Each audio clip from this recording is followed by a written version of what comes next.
salam sejahtera bagi kita semua. Shalom, Om Swastiastu, Namo Buddhaya, salam kebajikan. Perkenalkan, nama saya Marco Maria, NIM 858625839 dari Prodi S1 PGSD UPPJJ UT Tarakan. Pada video kali ini, saya akan menjelaskan serta mempresentasikan hasil tugas 3 saya pada mata kuliah filsafat ilmiah yang bertopik pilar pendidikan dan relevansi di era digital. Pada video kali ini itu ada 4 poin yang saya jelaskan dan saya presentasikan. Yang pertama yaitu tentang makna pilar dalam konteks pendidikan sebagai dasar atau tiang penguat. Pertama, saya akan membahas apa itu pilar. Pilar merupakan sebuah tiang penguat dalam konteks sebuah pendidikan. Yang artinya, pilar ini merupakan sebuah fondasi pada pendidikan yang menentukan arah tujuan pendidikan itu, yang menentukan nilai dan karakter pada pendidikan. Tanpa adanya pilar yang kokoh, pendidikan akan menjadi tak terarah dalam mengikuti kemajuan zaman di era digital ini. Tanpa adanya pilar yang kokoh, pendidikan akan rapuh dan tidak memiliki nilai pada karakter pendidikannya. Setelah saya menjelaskan poin pertama, di sini saya akan melanjutkan yaitu penjelasan poin kedua. Prinsip-prinsip dasar pendidikan menurut Ki Hajar Dewantara. Prinsip dasar pendidikan menurut Ki Hajar Dewantara itu ada 3. Yang pertama, Inggaso Sungtuloso, artinya di depan memberi teladan. Yang kedua, Ing Mangyo Mangu Karso, artinya di tengah memberi semangat. Yang terakhir, Tuturi Handayani, yang artinya di belakang memberi dorongan. Di sini saya akan menjelaskan satu persatu. Yang pertama yaitu Inggaso Sungtuloso, mengacu pada makna bahwa seseorang pendidik harusnya dapat menjadi model di hadapan anak-anak didiknya agar mereka bisa menemukan figur yang layak dan patut dicontohi, baik bersikap maupun berperilaku. Kedua yaitu Ing Mangyo Mangun Karso, yang artinya di tengah memberi semangat, yang mengacu pada makna bahwa seorang pendidik harusnya dapat menjadi pendukung dan memberi semangat di tengah-tengah anak didiknya agar mereka senantiasa menjadi peserta didik yang percaya diri dan bersemangat dalam melalui proses pendidikan untuk menuntut ilmu pengetahuan. Yaitu Tuturi Handayani, yang artinya di belakang memberi dorongan, yang mengacu pada makna bahwa pendidik harusnya selalu memberi dorongan dari belakang kepada anak didiknya agar mereka dapat belajar secara mandiri. Setelah tadi saya membahas tentang poin pertama dan kedua, kita lanjut membahas tentang poin ketiga, yaitu analisis relevansi dan tantangan penerapan prinsip tersebut dalam era digital. Tadi saya sudah menjelaskan 3 prinsip dasar menurut Ki Hajar Dewantara. Nah, di sini kita bisa lihat 3 prinsip dasar ini berhadapan dalam menganalisis relevansi dan tantangannya.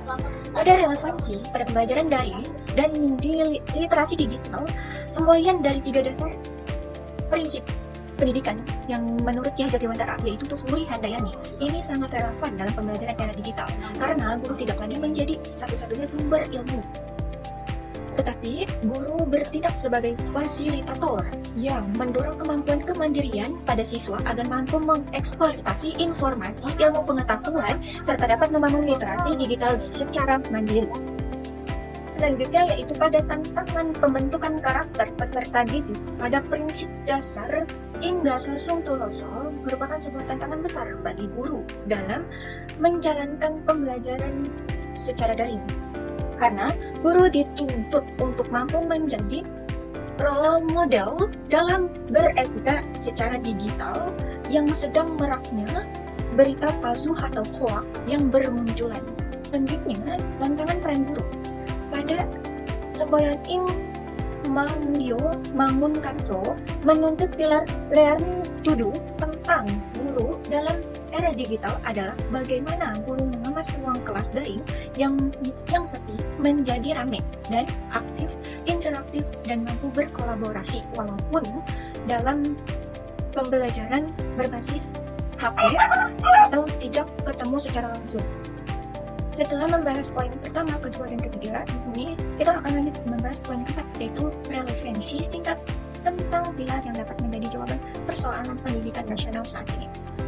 Menurut saya, pilar pendidikan ini sangat menjadi solusi terhadap berbagai persoalan pendidikan nasional saat ini. Pada pendidikan tidak hanya boleh mengambil nilai akademisi saja, akan tetapi harus mengambil nilai dalam bentuk karakter dan mengambil nilai dari kemampuan siswa dalam berpikir kritis. Di dalam era digital ini, guru tetap memiliki peran yang sangat penting, yang dimana guru menjadi objek contoh atau motivator yang teladan, serta membimbing moral anak. Dengan pendidik yang menerapkan ketiga prinsip Ki Hajar Dewantara ini, pendidikan nasional saat ini akan dapat menghasilkan generasi yang cerdas, berkarakter, serta siap melewati perkembangan zaman. Yang terakhir yaitu kesimpulan. Kesimpulan yang saya ambil dalam pilar-pilar pendidikan nasional yaitu pilar secara literal mengacu pada makna tiang penguat dasar yang pokok, sedangkan asas mengacu pada makna dasar tumpahan berpikir dan berpendapat, potensi cita-cita hukum dasar.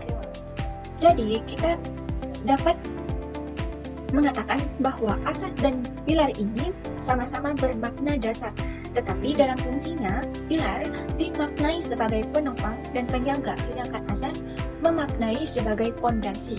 Jadi di dalam pendidikan nasional itu ada dua, yaitu pertama asas pendidikan dan pilar pendidikan, yang dimana asas pendidikan di dalamnya terdiri dari 3 poin, yaitu asas peran, asas belajar, dan asas otonomi. Asas peran itu di dalamnya ada terdiri dari 3 prinsip Ki Hajar Dewantara, yaitu Tuturi Handayani, Ing Daso Sung Tuloso, dan Ing Mangyo Manggu Karso. Sedangkan asas belajar di sini bermakna pembelajaran seumur hidup. Sedangkan asas otonomi mengacu pada prinsip kemandirian secara individu maupun kelompok. Setelah asas pendidikan, di sini kita mengacu pada pilar pendidikan, yaitu terdiri dari 4 macam pilar. Yang pertama ada learning to know, to go, belajar untuk mengetahui.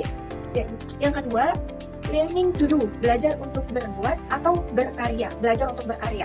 Yang ketiga, learning to live together, yaitu belajar untuk hidup bersama. Yang keempat, learning to be, belajar untuk menjadi diri sendiri.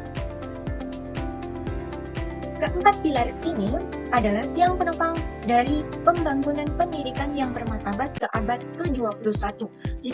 Jika ditinjau dari pandangan filosofis, keempat pilar ini dapat disimpulkan sebagai pembelajaran sepanjang hayat, yang memang merupakan asas kedua dari pendidikan asas belajar. Keempat pilar ini adalah hasil dari perenungan yang mendalam tentang pendidikan yang ideal bagi kehidupan masyarakat saat ini, dan diharapkan sehingga masa yang akan datang. Keempat pilar ini merupakan bagian dari usaha manusia yang tidak jemu-jemu untuk menemukan totalitas dari realitas pendidikan, sehingga keempat pilar ini adalah solusi bagi pendidikan masa kini dan masa yang akan datang, yang disimpulkan menjadi pembelajaran sepanjang hayat.